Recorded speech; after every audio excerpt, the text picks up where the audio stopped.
everyone. So glad to have you here. Welcome to the She Podcast, State of Podcasting 2022, the event that goes along with the hashtag ClaimPodParity movement. We will be covering talent pipelines, measurement, pandemic proofing your podcast, expanding into global audiences, why conferences matter, and adding podcasting or how to fit podcasting into your life. I am your host for this event. My name is Elsie Escobar, and I have been podcasting since July 2006. I am heading into year 16 in this nascent industry, although nascent is possibly not the right word to use anymore. And during that time, I've been able to create over 1,000 hours of content because of my podcasts, co-built a vibrant community centering women and gender non-conforming folks. I was also the very first Latina to be inducted into the Academy of Podcasting Hall of Fame. And I'm also Libsyn's community manager. Hello. So nice to meet those of you that I don't know already. Thank you so much for showing up. When I began in July 2006, there were very little women. In fact, you could really name and count us all fairly quickly. Now, there are many of us, which is so great, but this might be a little bit controversial to say, but we are still being named and counted as if we were still in 2006, which is to say that many of us are overlooked, never seen. We must do better as an industry to see the women and gender non-conforming folks that are currently working in this space, have been working in this space, and will continue to keep working in this space. And with that, let's go ahead and get started. I have invited 6 of the top industry leaders in podcasting to come and share some insights and wisdom with you. A bit of a disclaimer before we do, though. Let me tell you, connection issues in this day and age when you're trying to do a live event or not are still kind of tough. We did our very best to have the speakers look and sound good, and sometimes it didn't quite work out optimally, but we did our very best. Now, someday we will all have 50 gigabytes up and 50 gigabytes down, and no one within a mile radius is going to be using our internet. And, well, we can all dream, can't we? It's a brighter future for us to think about that. Also, on that note, just letting you know, we are aware of some of the issues that did come up. And our first speaker, her name is Juleyka Lantigua, and she is somebody that I admire so very much in the way that she approaches the industry, how she creates solutions to problems that arise, and her limitless vision of her work and those that she serves. She is founder and CEO of LWC Studios, an award-winning digital media studio whose original work reaches rising audiences with programming that has a social justice vein. She created and executive produces 70 Million, the first open source solutions journalism podcast, chronicling how locals are tackling jail reform around the country. In 2020, LWC Studios received a Peabody Award nomination, earned silver in the audio documentary category at the New York International Radio Festival, and won the Director's Prize, their first Third Coast Award, also known as the Oscars of Audio. In 2021, Driving the Green Book, which she edited, earned the inaugural Emmy for Best History Podcast. Welcome, Juleyka.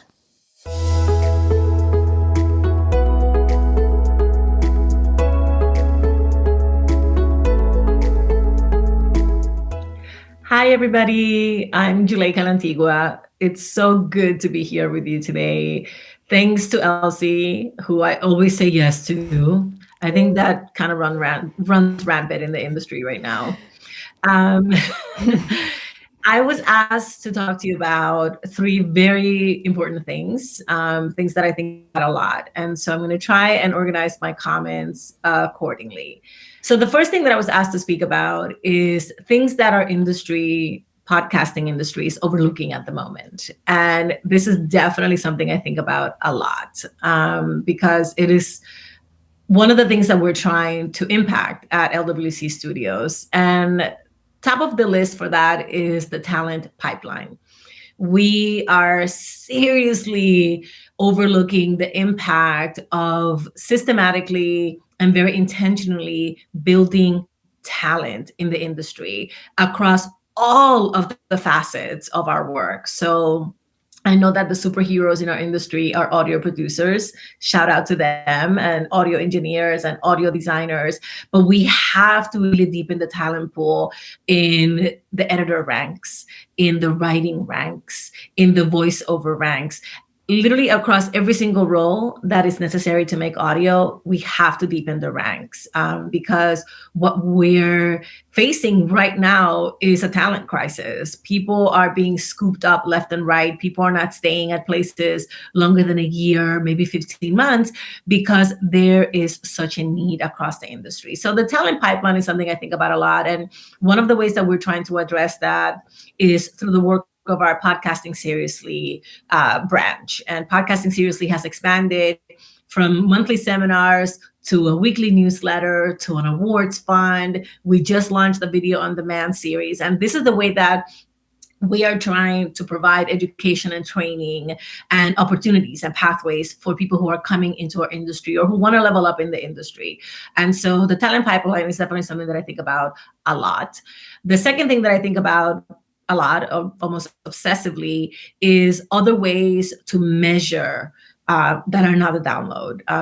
If you may have possibly heard me say that the download is useless. I don't tire of saying that the download is useless because it is really useless. And so I always encourage people, especially people like at the IAB and other places, to help us find another meaningful way that is universal and that is really more accurate and that can provide the type of parity that is necessary for big shows, little shows, and mid-sized shows, and everyone else between, to really demonstrate the impact of their work, to really demonstrate the depth of the community that they're building. And so I've always, substituted the download for the listen through rate. So I'm a big believer that your listen through rate, the percentage on average of an episode that is listened to by your listeners is actually a better health indicator, a better growth indicator for your show. So I hope that in this year, in the next couple of years, we can together agree that there are not just one, but 3, 4, 5 meaningful ways that we can measure the impact, the success, and the growth of our shows, not just for the creative side, but for the business side also. So I may have just scooped myself, but the second thing that I was asked to talk about are the solutions that I would bring to bear on the problems or the things that we're overlooking. And so I'll just reiterate really quickly, which is that we need to really work on the talent pipeline so that all facets of audio production and marketing and business and all of the things are really being addressed by the people who are coming in and by the people who are responsible for growing and strengthening our industry. And then the second part of what I just said is that we really do need alternative ways to demonstrate and measure success and measure impact and measure the growth of our podcast. So, on a personal level, I try to put pressure on people who have the ability to do these things. But I think as an industry, we need to have more conversations about how do you individually measure your impact and measure your success? And is that scalable? Is that a metric that other people can replicate and also utilize in the same way that you utilize it?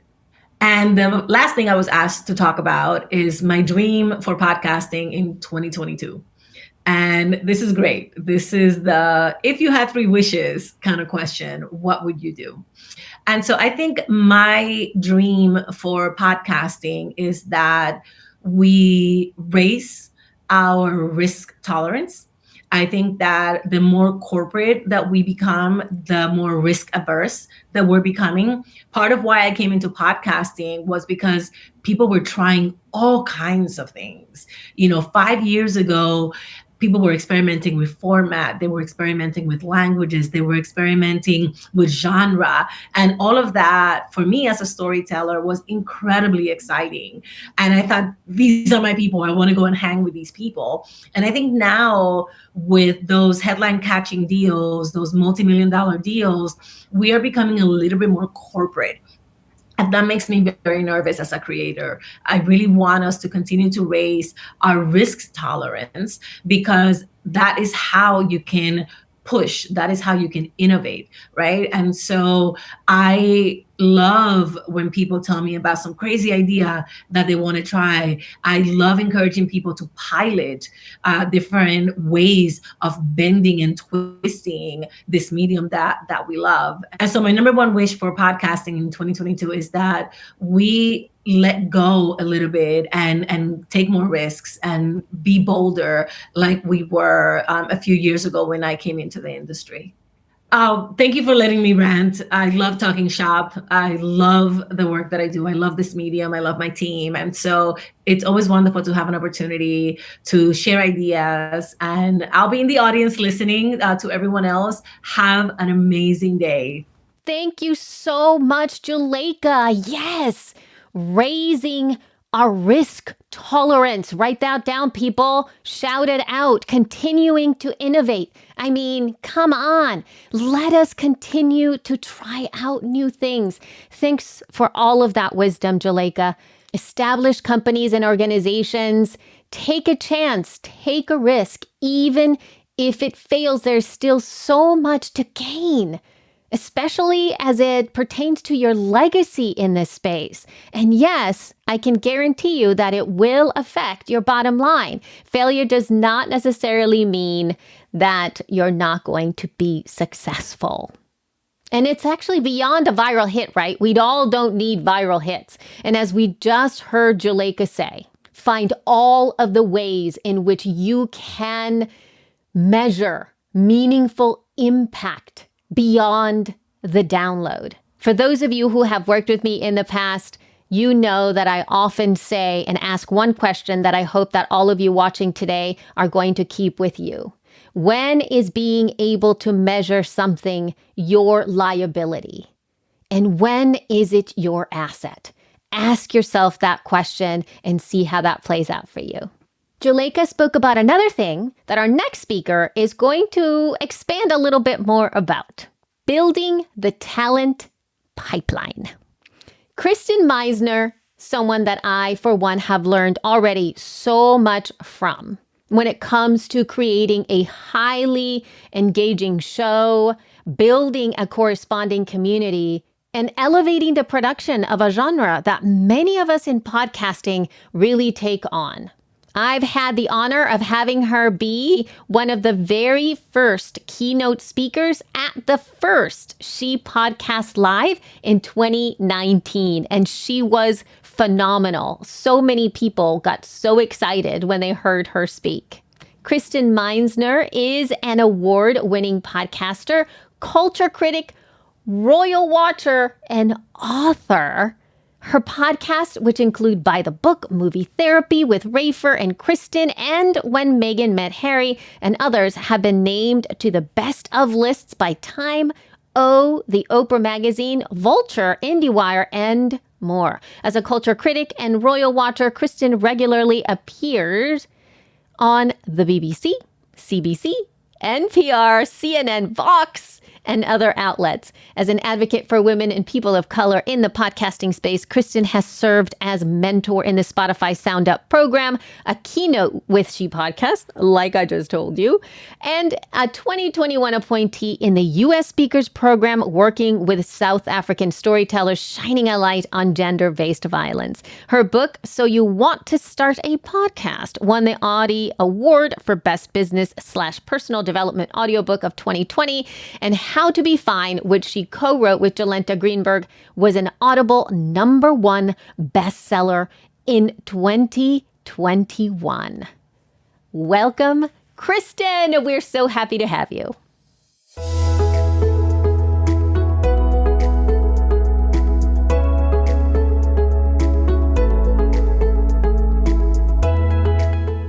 Hello, everybody. I am so excited to be talking with all of you beautiful, brilliant She Podcasters, the greatest podcasters in the world. I am Kristen Meinzer, and I have a little talk I want to share with all of you, and that requires, first and foremost, that I share my screen. So one quick second while I do that. And here we go. Look, technology, magic, my screen. All right. So I am here today to talk with you about pandemic proofing your podcast. I know a lot of you in the past 2 years have started a podcast, and you are not alone. Podcast production has exploded during the pandemic. Spotify says it added 1.2 million new podcasts to their catalog just in 2021 alone. Podcast networks have also increased their production. They found that they're able to produce a higher number of shows when their talent is able to record from home, as opposed to, reserving studios, traveling places, when studios are booked up and they have to move you to another studio and so on. But if you're recording from home, you can record so much more. Celebrities, of course, have also gotten on board as film and TV studios have scaled back due to COVID. And the celebrities obviously want to stay relevant. So we have shows by everybody from Rob Lowe, pictured here, to even fictional shows by Carrie Bradshaw on the Sex and the City spinoff. And just like that, everybody has a podcast now. And on top of that, we, of course, have folks like all of you She Podcasters out there, individuals who've always dreamed of starting a podcast. You have found that maybe you have more of the bandwidth now to do it, or maybe more of the desire to do it, because, we all have a story we want to tell, right? And now more than ever, some of us feel like life is short. Let's do that thing. But all that being said, quantity does not necessarily equal quality. And unfortunately, a very large percentage of all these new podcasts are frankly just terrible. Why? Why do I say that so many of these shows are bad? Why? Well, there are a few reasons. First and foremost, celebrity is not enough. According to a November 2020 Pinkston Institute survey, only 6% of listeners rank celebrity among their top 3 reasons of even choosing to listen to a show. It's a very tiny number of people. I can say that's true of me also. For the most part, I don't care if a celebrity is hosting a show. I just don't. So unless you're a celebrity, this doesn't affect you. And hopefully that makes you feel better. But there are other reasons why these new shows are awful. Among them, most listeners, they want more than monologues or interviews. According to that Pinkston survey, only 25% of listeners enjoy listening to single-hosted monologue-style shows. Likewise for interview shows. And yet, the vast majority of all these new podcasts being made since COVID are monologues or interview shows.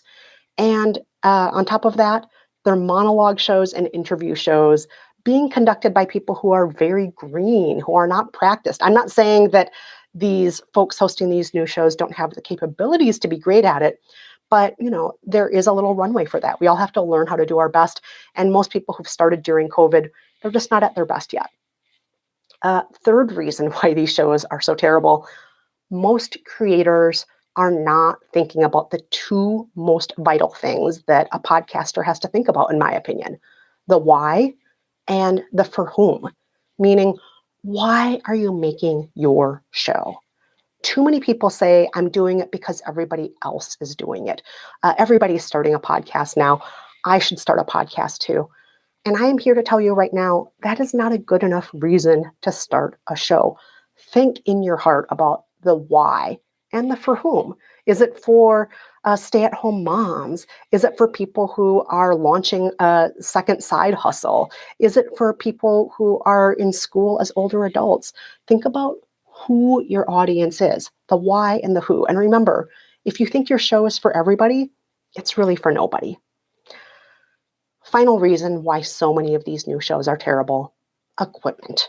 Now, when I say equipment, I mean 3 different things. First and foremost, so many newbies are so focused on gear. What is the best microphone? How much more money should I spend on this board? Do I need a special kind of chair to sit in?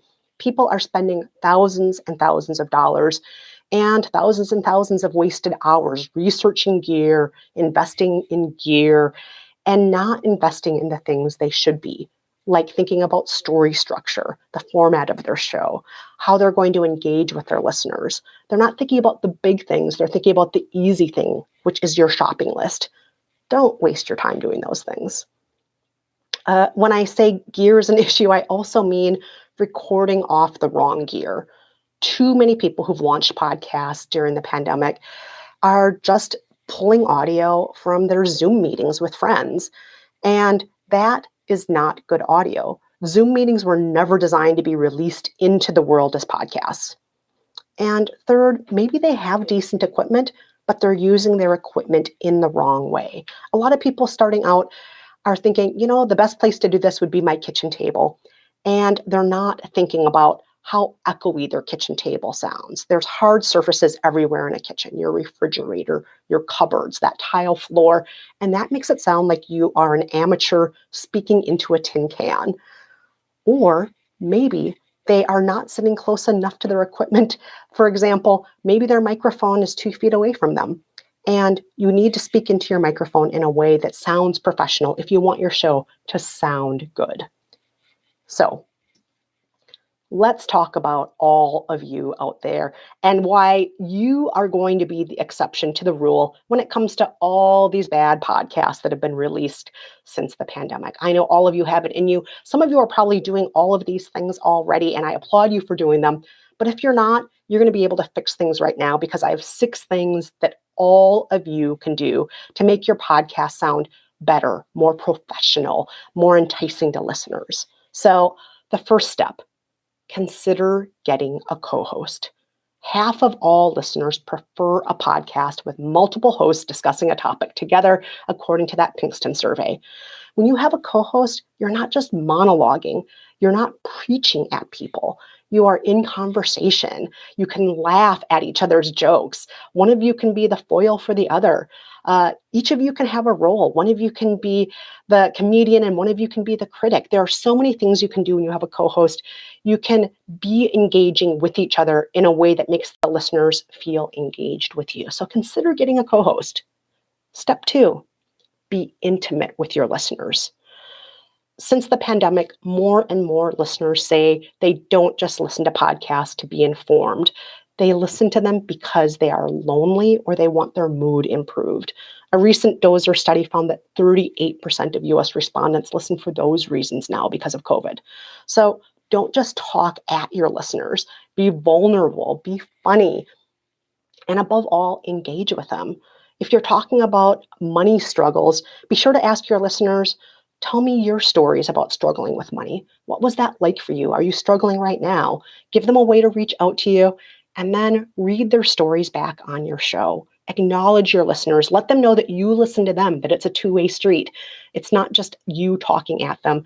They will feel like they're in a real relationship with you and come back again and again. Step 4, listen and practice.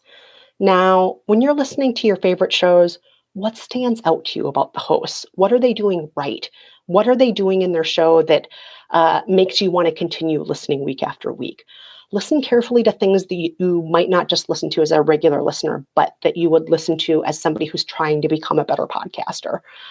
Do they break up their shows into little chapters that work for you? What are they doing structurally? Do they have a narrative thread that really speaks to you? Think about all the things they're doing right. And then also listen to podcasts that you think are not doing well and think about how you would do things differently. And finally, this is very important. Be sure to listen to your own podcast. The minute each of your podcasts drop into the world, be sure that you are the first listener. Most podcasters, surprisingly, do not listen to their episodes once they're out in the world, but you should. Listen to what you're doing right and wrong. Think about, oh, I really laughed during this part. I'm going to take credit for that, and I'm going to do that part again. Be honest with yourself. What makes you cringe? Don't do that again. If it's making you cringe, you might need to cut that. Step 4, ditch your bad equipment. Do not publish your Zoom meetings to Libsyn and call it a podcast. All of us in this current climate hate Zoom meetings.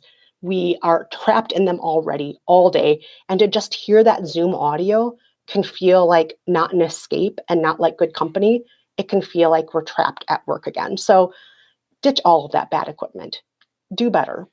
But when I say do better, I don't mean to break the bank. Step 5, use the equipment and resources available to you that are free or cheap. You can have a professional sounding show and not break the bank. Many excellent shows, including my own, are recorded partially or fully on iPhones. Free voice memo app, that's the voice memo app that automatically comes with your iPhone, and then edited on free versions of Hindenburg or other software, and then leveled with free Auphonic. If you don't know what Auphonic is, check it out right now, auphonic.com. For free, you run your episode through their leveling software, and then you don't have peaks and valleys in your sound. You don't have somebody laughing so loud that it blows your ears out, and then somebody whispering where you have to turn up the volume to hear them.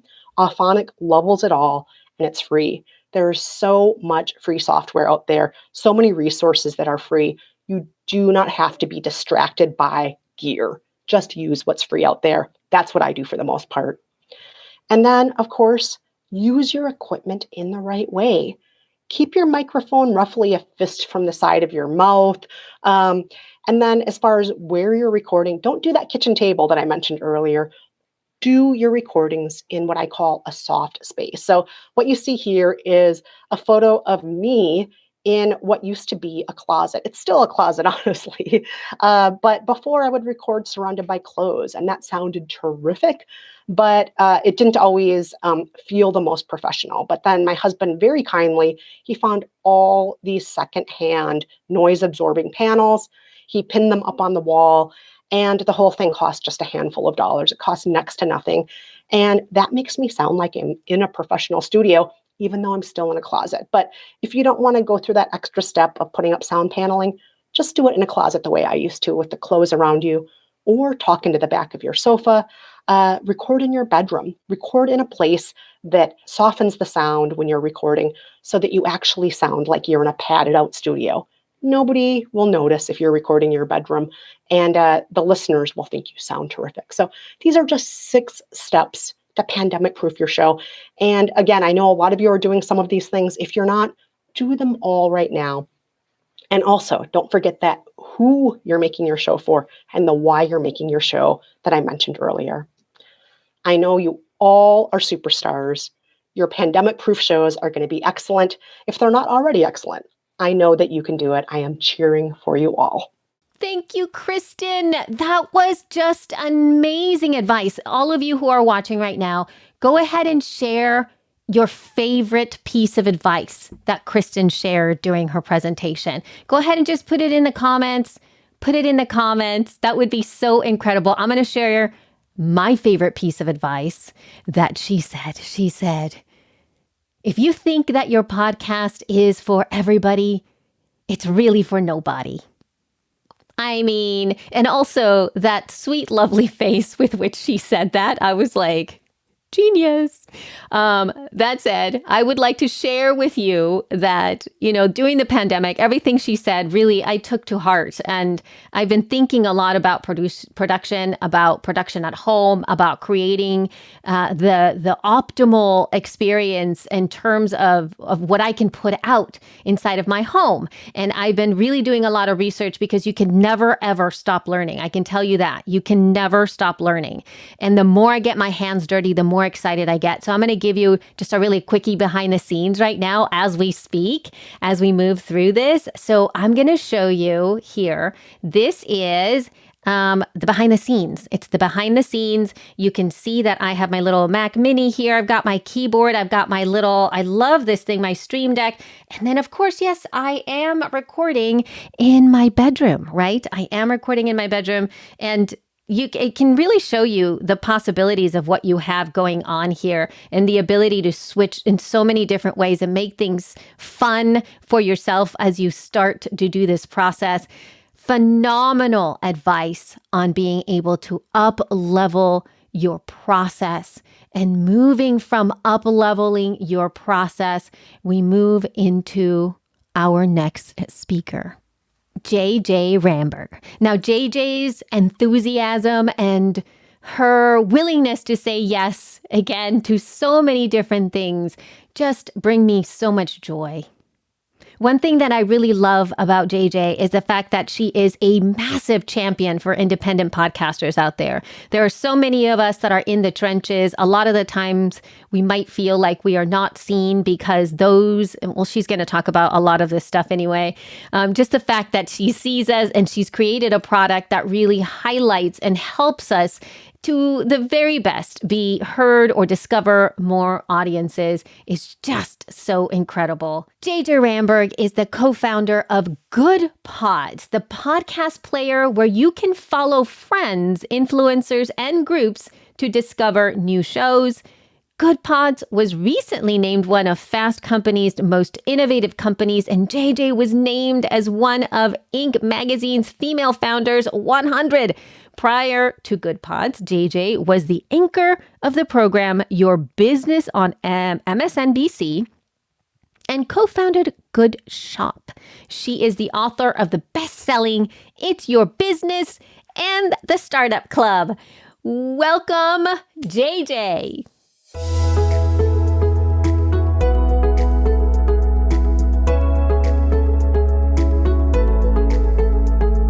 Thanks so much, Elsie. Again, I'm JJ Ramberg. I'm the co-founder of Goodpods, and I'm here today to focus on discovery. To start, I want to give you a little background on why I started looking into this and why I think discovery matters so much. I spent more than a decade as a news anchor with NBC News, and in addition to my television program, I hosted a corresponding podcast. The podcast did pretty well, and while I would love to say that this is 100% because my guests and I were so engaging, of course, it's also because I had this machine behind my efforts called NBC News. Now, that was back in 2018, and at the time I thought, here we go again. The voices with industry connections or big marketing dollars are going to be the ones that are elevated, and all of the other ones are going to fall by the wayside, even though there are so many other people saying a lot of important or funny or entertaining things on their podcasts. This was and is a problem that is solved with discovery. And then on the flip side, I was and still am a big podcast listener. And while I knew there was great content out there, I was overwhelmed by the sheer volume of it. And out of paralysis, would often end up always going back to the same shows that I always listened to, even though I was frankly really looking for something new. This was and is also a problem solved by discovery. Now, those two stories are from a few years ago, but the issues still remain. To define the discovery issue, I spend a lot of time talking to people in the podcasting world about their perspective and their experiences, and I want to share some of what I hear. From a listener, discovering podcasts is not the problem. Discovering good podcasts is the problem. For example, if I want to listen to a podcast on the real estate market in Los Angeles, how do I know which one is worth listening to? From a podcaster, The issue I have is that even as I've grown my audience in a way that I'm excited about, I'm still not making it onto any lists or onto the promotional areas of any of the podcast players. That means I'm growing my audience one by one. From a producer, my target audience is a community that is underrepresented in the world of podcasting. And it feels to me that not a lot of people are reaching out to them. So I'm not only having to find an audience for my show, I'm having to even teach a lot of them what a podcast is. From the head of a podcast network, I'm worried that as big companies continue to pour money into very few shows, they will do all they can to push listeners to just those podcasts in order to recoup their investments. That's going to hurt the rest of us. At Goodpods, we hear these issues every day. One of the biggest NPR stations in the country called us asking how to work on discovery. One of the biggest magazine groups in the country did the same. Now, if they're having issues, imagine what it's like for independent podcasters. While the podcast industry has done a very good job lowering the barriers to entry to producing and distributing podcasts, the industry as a whole has a long way to go to support podcasters in building an audience once they've created their programs.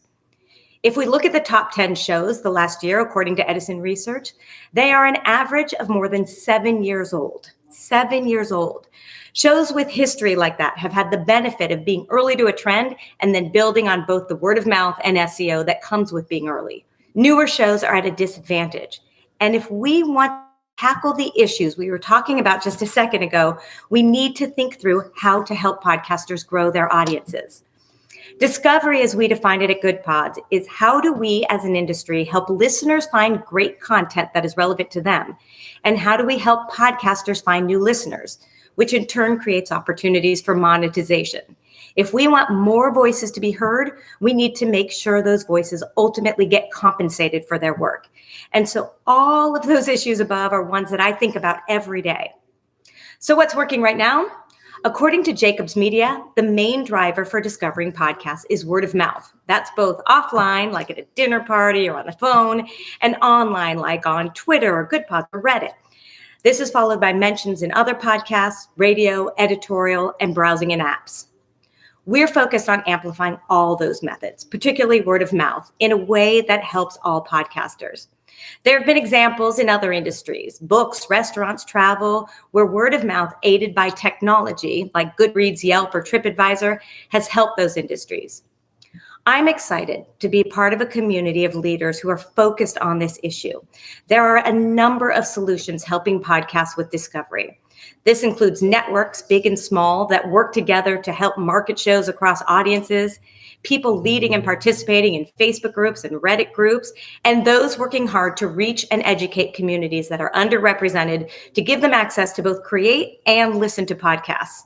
We are still in the very early days of this industry. Discovery is a solvable issue. So thank you to She Podcast for caring about this, and thank you for all of you for taking the time to listen. Thank you so much, JJ. And that last part, discovery is a solvable issue. I love that so much. I'm such an optimist. I can't wait for us to figure out all of the different ways in which we can discover each other. Now, I suggest that you go out and you download Goodpods. Mind you, I am fiercely loyal to the podcast apps that I listen to. I use Castro and I use Overcast religiously, but I also found that in being able to engage with Goodpods, I was able to solve a problem I didn't even know that I had, the problem of wanting to connect with other people and seeing what they're listening to and finding other folks that were listening to the type of work that I really wanted to. So please head over to Goodpods and then join the hashtag ClaimPod parody group that is inside of Goodpods. I will have our team put a link in the comments so that you can go ahead and join up and see that. Now, we created that group in there so that we can have podcasting pros in there share their work, and also those that are creating podcasts about podcasting that are led by women. I mean, as of now, I counted at least at least 20 shows that have women at the helm that are talking about podcasting, and they are all part of that group. So if you want to go check those out and get a little bit more insight into how people are covering the podcasting space, that actually goes beyond headlines into all kinds of tactical approaches and so many different points of view and conversations around the industry. I can't even tell you how incredibly brilliant all of these women are. So make sure that you join Goodpods, that specific group inside of that. And it is, of course, free, which is really, really cool. Now, discovery, in the way that JJ was talking about it, really, I mean, you start to think about it, and it is, that marketing spend that sometimes some of us are lacking, or having maybe an established platform that is able to support us. But we are going to actually take it a little bit differently now and start to talk about discoverability from the perspective of geography, right? Because that's another place that we get an opportunity to really focus on. And somebody that's going to attack that for a little bit is our next panelist. Her name is Christina Moore, and she will be talking about the state of podcasting in the UK. In addition to being the founder of Don't Skip Media, Christina has been a judge for the British Podcast Awards, Audio Production Awards, and facilitated the Spotify Sound Up Accelerator program in the UK as part of her mission to bring engaging content to audiences and champion the careers of creatives. She'll give you a little bit more about herself as well. Welcome, Christina Moore.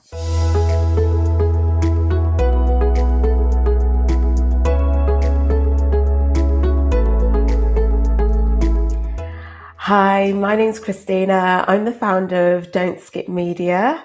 I work and live here in the UK. Previously, I've worked for the BBC and also for Apple Podcasts, where I ran the European market. I've worked across a number of sectors within the podcast industry, from production to business development and strategy.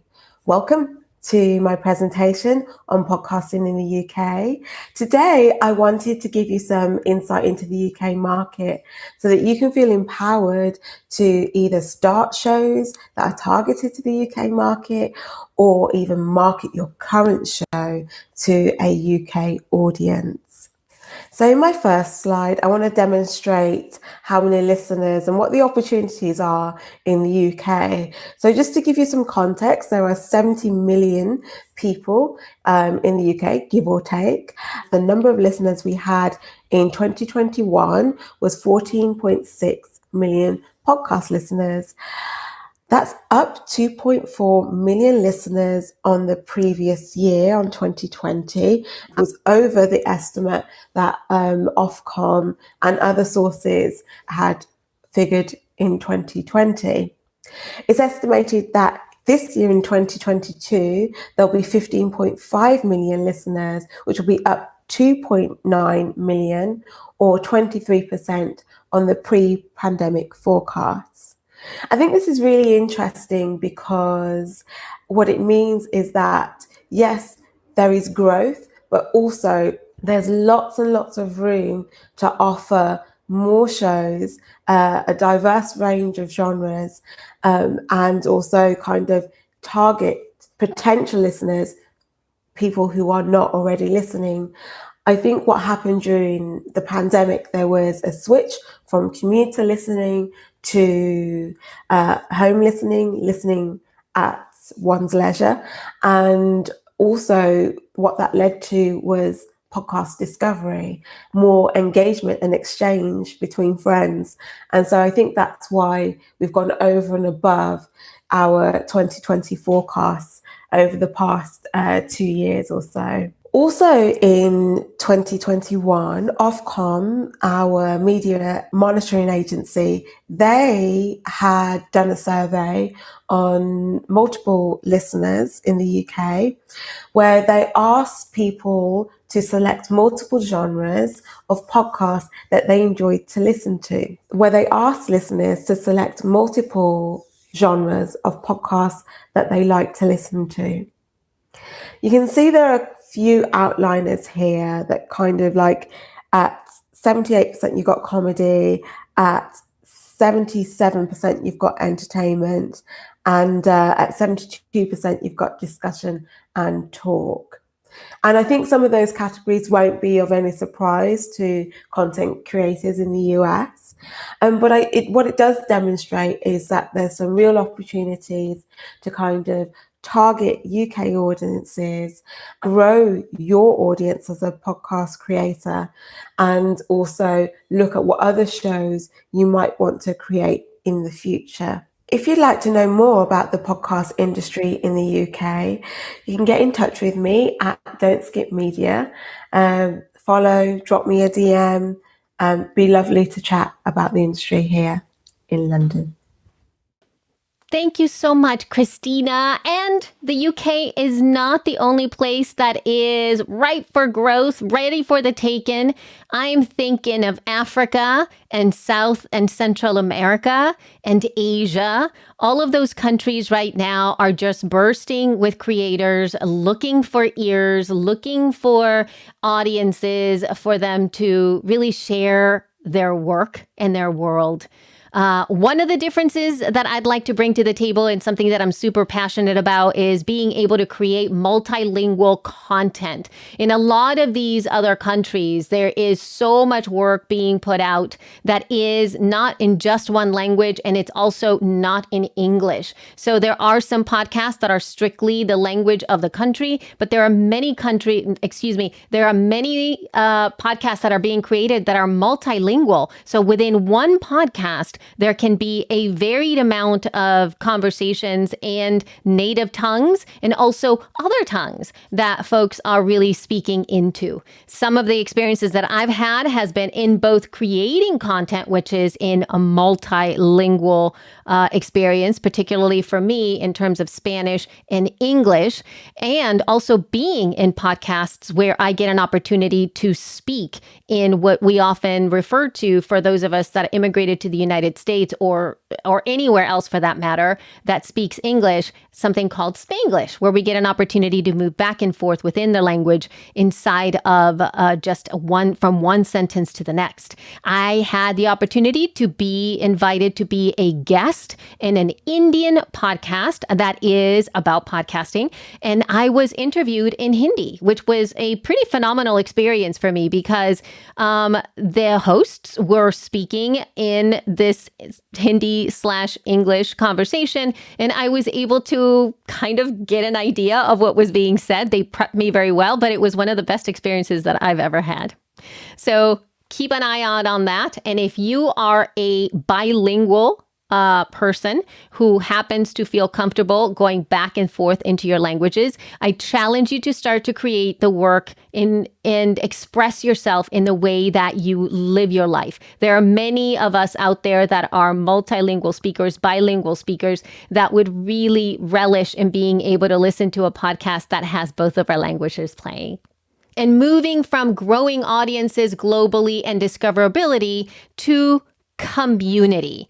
And this time from the lens of the live conference experience. Coming up is Jessica Kupferman, a very important person in my life, as we have co-founded and worked together now with She Podcasts and have podcasted since 2014 together. And actually, she is very much my BFF. So she is coming here today because I know she has so much to offer when it comes to live conferences.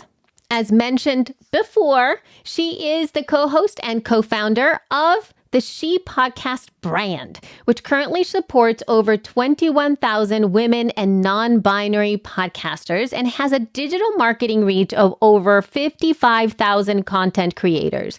Her sweet spot is helping podcasters set up systems for growth and training them on how to obtain sponsorship. She is also an internet Batgirl with an odd amount of experience in way too many software services. And I can tell you that this is true. When she's not planning the next She Podcast Live, you can find her offering education to independent podcasters on marketing, growth, and sponsorship, primarily at the She Podcast membership. Welcome, Jess.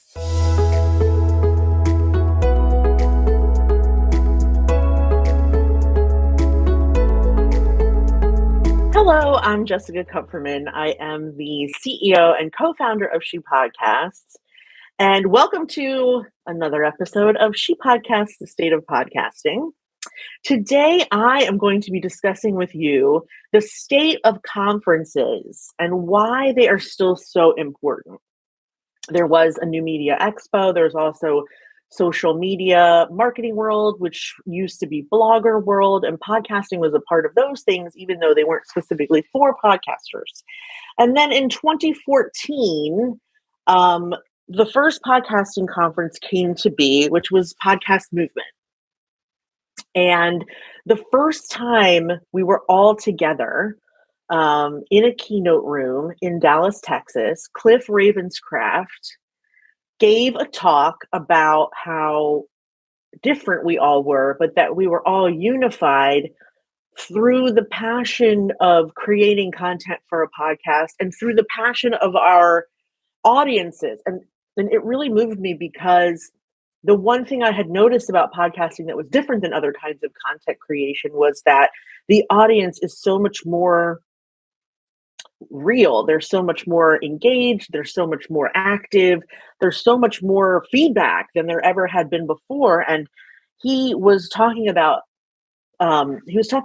people in his listenership and his audience that was sending him money for doing his work. You know, I don't believe there was a Patreon back then or any other way to collect money for content creation if your community wanted to support you. And so he was doing it from the kindness of his heart. It wasn't a job, and someone sent him a check that helped pay for his rent that month. I mean, the whole room was in tears. But the point that I'm trying to make is that it was the first time that all of us together could recognize and appreciate how different what we were doing was compared to what everyone else was doing. And he was right. Not one person in there was similar to each other. We were all creating different kinds of podcasts. We were all different ages, different sizes, different socioeconomic backgrounds.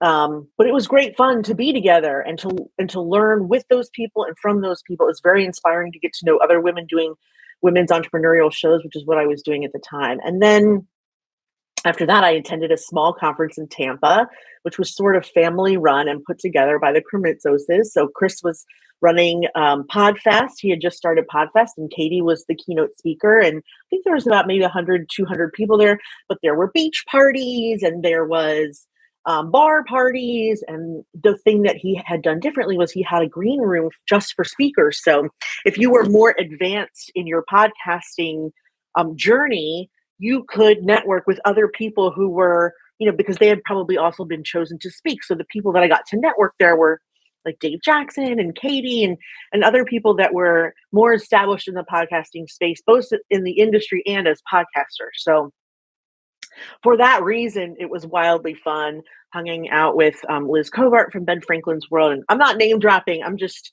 I was very excited to become friends with these people, even though, again, they were all so different from me.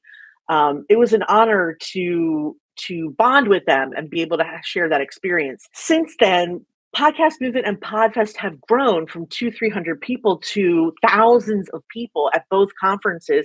And in addition, there are many other conferences besides even She Podcast Live, which if you don't know about, shepodcastlive.com.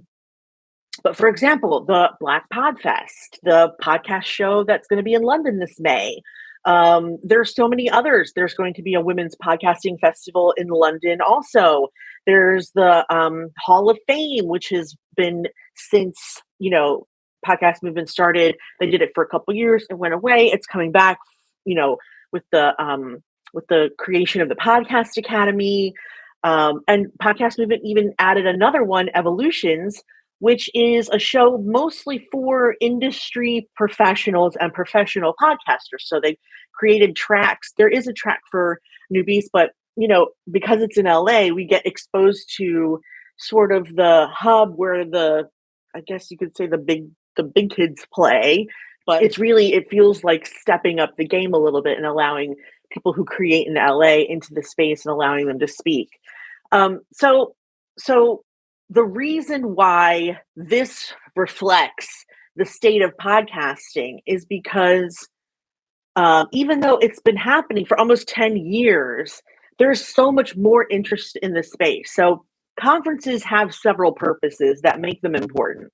Number one, community, feeling supported, going there and having people you connect with, having people you eat lunch with that feel what you feel on a daily basis, the struggle, right? With a capital T, capital S, because podcasting can be the struggle. Networking is another really important reason. Meeting someone there who may hire you to speak, to work for them, to host your show, their show, to train you, for you to train them, to manage something for them to manage something for you. Networking is really important. And even though virtual events are fun and exciting, and they can be fun and exciting, there is nothing like happening to sit next to someone at lunch who's the perfect person that you've been looking for. It's like magic. It's a magical experience.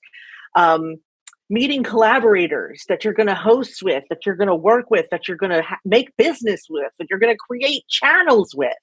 Again, those are things that happen often by happenstance, and they happen at in-person conferences. Learning how to podcast, not that it's an afterthought, but a lot of people don't learn well either on their own or looking up a book or watching videos. They need someone to look them in the face and say, what you need to do is this. And for a lot of people, that's what really gets them started. The above really gets them started. Or the last reason, which is being inspired by other speakers, by other podcasters, like Cliff Ravencraft that time. Another time was Aisha Tyler. I was greatly inspired by seeing her speak and hear about how she was doing her show and her note, I'll sleep when I'm dead. Because she was doing a lot of stuff. She's on TV, she's in movies, and she was also doing her podcast, which I believe was daily, or it was very often. So those things have been very inspiring for me. They've been sometimes the difference between not doing it that week and, encouraging myself to keep going. The fact that all those other events are popping up means we need those 5 things more than ever.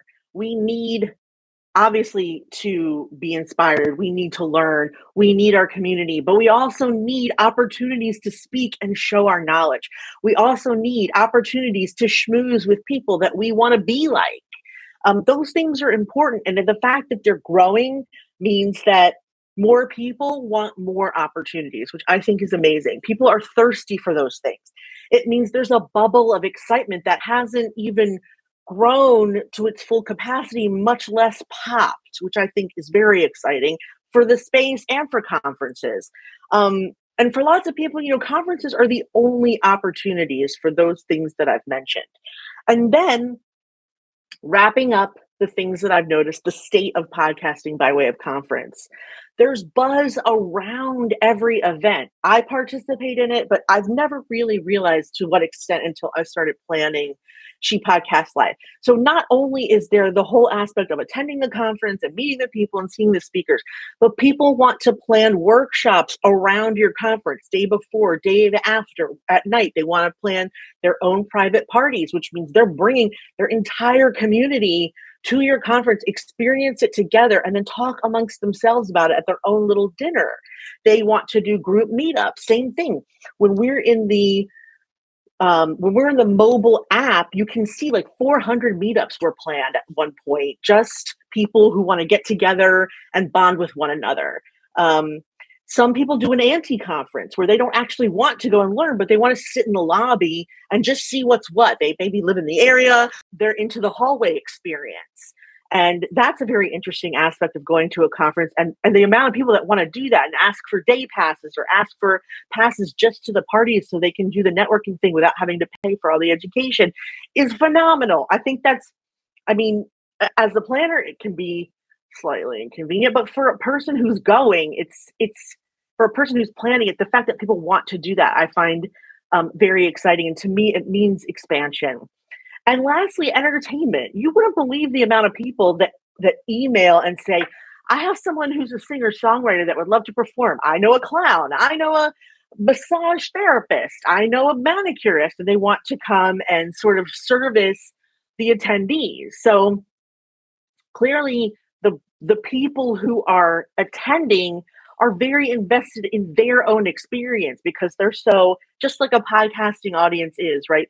They're very vocal about how they can help, what can they do, how can they volunteer, they know someone, et cetera, and so forth. So to me, those are the reasons that not just the state of podcasting reflected is that it's still growing. People are still very interested and very excited about it. But they're so important for those reasons as well, for the reasons I stated before, because it allows us to be inspired, to talk to each other, to bond with each other, and to grow with and from one another. So I just wanted to leave you with that. And also, that I hope to see you at one of the several conferences that are happening in the next years. And that, keep going. It's important that you get your message out. It's important that you keep talking. And that it's important that you listen to the women who are talking to you through this camera, Libsyn, who's an amazing company, my partner, Elsie, who's putting this together. We're here to inspire you, to teach you, and to encourage you to keep podcasting through any cost and measure necessary. Conferences are a big part of that, and I hope to see you out there soon. Thank you. Thank you so much, Jessica. Yes. And I can tell you from personal experience that I am one of those people that showed up to podcasting conferences way back in the day, 2006, 2007, and I simply showed up and sat in the lobby. I walked the halls. I didn't buy a ticket. Yes, it was me. But in me just being able to be around that area, I met so many people. I got pulled into panels. I got to make connections. And really, those conferences are the catalyst of the type of professional career that I have now in podcasting, which is pretty astounding just because I showed up. And we have one more speaker left. And she will speak into a part of the industry that is often not spoken about, and it is the closest to my heart. What Twila is bringing to the table is the type of work that I really love to dive into with the folks that I mentor. I got to know Twila Dang from her work online. I started sneaking into her teachings. She taught this Zoom call at first that was for everybody, for women in podcasting. And I learned so much from her. I really was impressed with her from then on. And now she's been doing all kinds of incredible teachings on Twitter Spaces where she gets tons of folks showing up. And there's just something about Twila, man. There's just something about that woman that I just adore. Her energy as a whole, she is so grounded and so kind. And at the same time, her knowledge is just brilliant. And the way that she sets the scene for me is just a type of energy and gravitas that I always want to have. She is founder and CEO of Matriarch Digital Media. She is passionate about creating media content that respects, encourages, and understands and uplifts women. She created her digital media company to do just that. Matriarch is the home of on-demand entertainment that is made with women in mind. She combines women-focused content with actionable steps to build community across audio, social media platforms, and live events. She is also a news producer at Minnesota Public Radio and the co-host of the NPR podcast, Small Change, Money Stories from the Neighborhood. Welcome, Twila.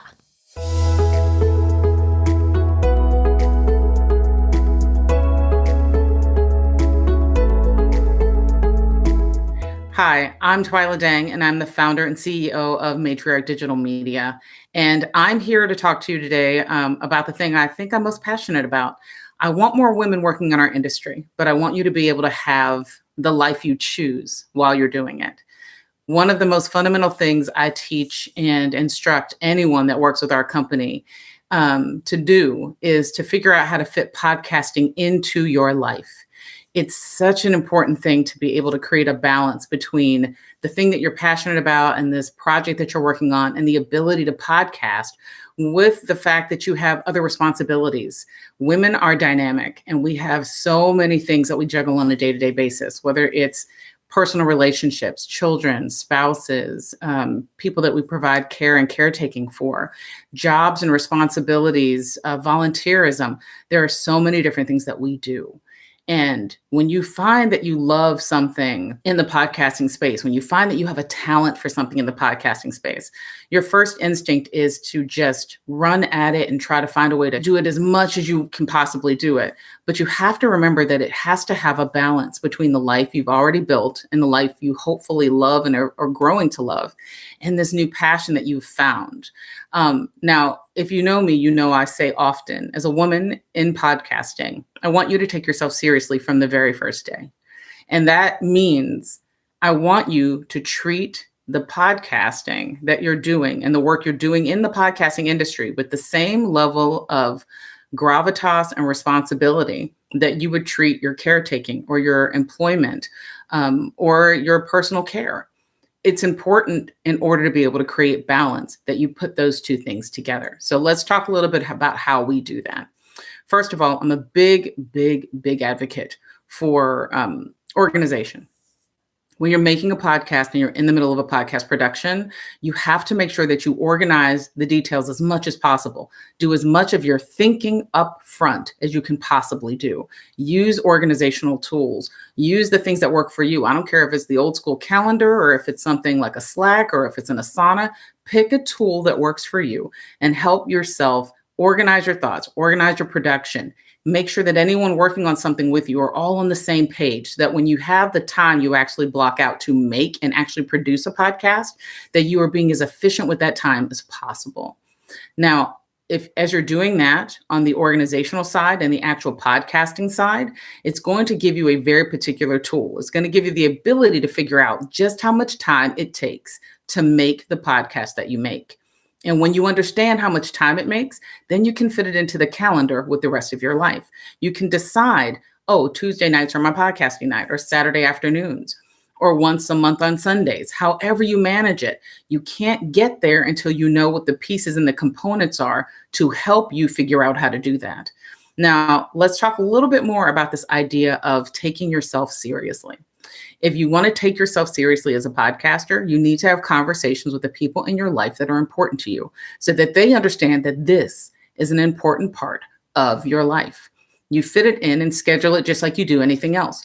Do you schedule your workouts?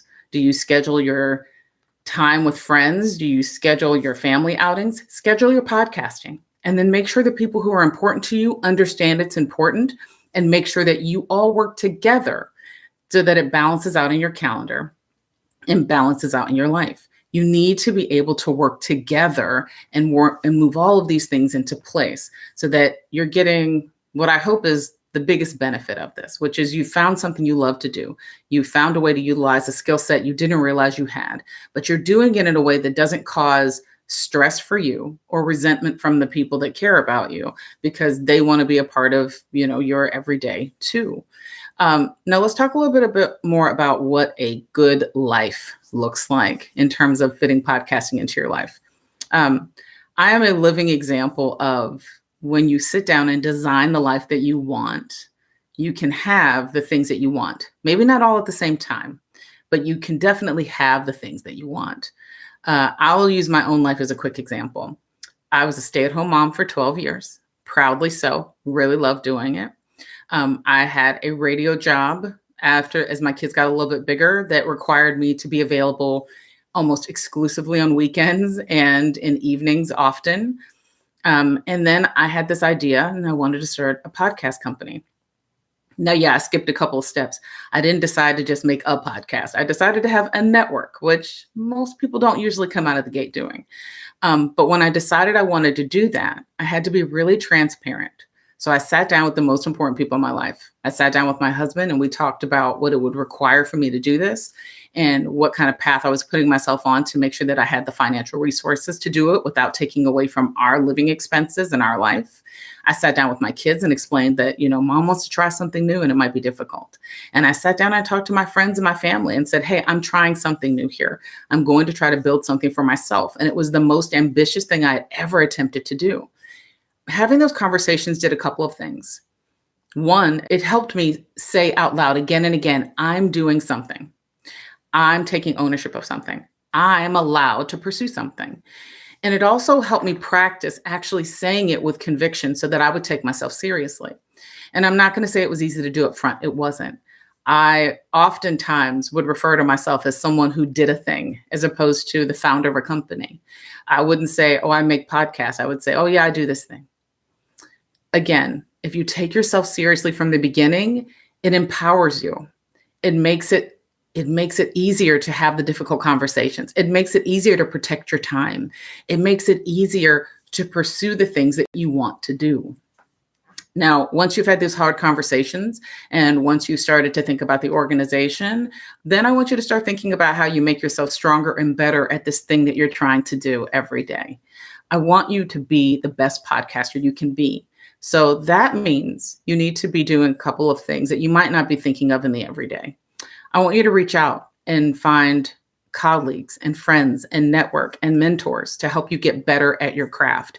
Ask questions, do it respectfully, respect people's time, but go out and start making the relationships in your industry that you want to make in order to become the person you want to be in podcasting, whether that's a producer or a host or an editor or a marketing person. I want you to be the strongest version of that you can be.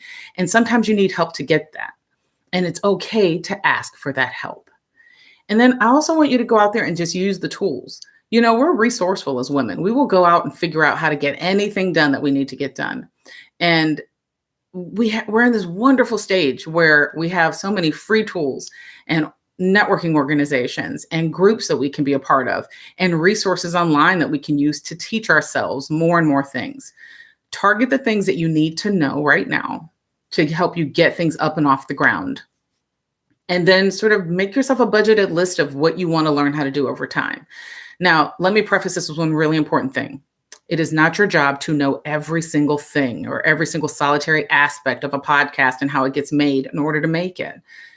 Lean into your strengths, make sure you make those stronger, and recognize there are things that might be just out of your purview, things that you don't need to be doing. If you have budget for an editor and editing isn't your strong suit, hire an editor. If you are great with the audio recording and the editing, but you're not very good with marketing and graphics, get some marketing and graphics help. Don't feel like you have to be an island and do it all by yourself. It's really important that you make sure that you're fitting all of these things into your life and not allowing yourself to burn out by trying to be all things to all people and all things to your podcast. You can accomplish a lot, but you do need to know where your limitations are, because what I want most for you is to be successful at this and not run yourself into the ground. You can have the life that you want as a podcaster. You can have a wonderful experience being a podcaster and living your everyday life. And you can actually integrate the two and have it be a part of a great experience. I'm lucky enough to do that every single day. But use the tools at your disposal. Have the conversations you need to have with your family and friends. And trust yourself to know what you're capable of and what you should be doing. And make sure you seek out support and help along the way. I wish you luck. I want you to be great, and I cannot wait to listen to what you make in the world, because we should be making more things. So go out and make this podcast. Go out and get involved in our industry. We need more women, and I want to see you there. I mean, how perfect was that? The best way to end this process. First, make sure that you take yourself seriously. Make sure that you do all of your thinking up front. And practice having those challenging conversations, the ones that you give voice to your dreams, to your goals, to the things that you want to do in the world. The more that you practice giving voice, the more that the easier it will become as you actually manifest all of the wonderful things that you really want to do in the world.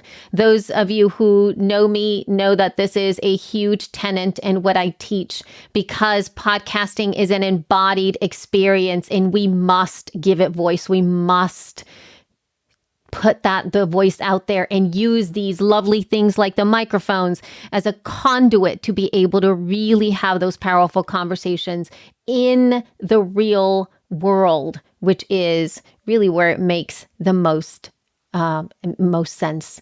Thank you so much for all of you panelists who were here today as my thing turns around. Thank you so much for all of you for saying yes to me, because this event would not be what it is or what it has turned into without your collective voices here. Thank you so much, Twila. Thank you, Kristen. Thank you, Juleyka. Thank you, Christina. Thank you, Jessica. Thank you, JJ. Every one of you brought your A game for us here today. Thank you for all of you who are and have been here and watching us here today. Thank you to the 40 plus women that has stepped in to really amplify the message of #ClaimPodParity. If you don't know about that, there will be a link in the description of this video as well as in the comments so that you can get an opportunity to participate in that movement with us. Thank you so much for everybody who has really supported me, but most of all to the Libsyn team who really stepped up their game and really offering and giving so much to make sure that all of this was a success, the creative and the marketing teams especially. Thank you so much for your patience and for everything that went down today. So I am so excited and so super thankful. If you enjoyed this, please go ahead and share it. Share the video after this event goes live, and thank all of the panelists. And I want to also thank our partners, Overcast and Castro and Podchaser and Goodpods and Podcast Business Journal and Podfest for really amplifying the work of a lot of us in the space that really deserve to be heard. Thank you so much. And on that note, please follow Libsyn. Please subscribe to the YouTube channel. And I hope to see you out there in the Podispace, in the Podis universe, in the Podiverse. Anyway, you know what I'm talking about. Thanks so much. Bye-bye.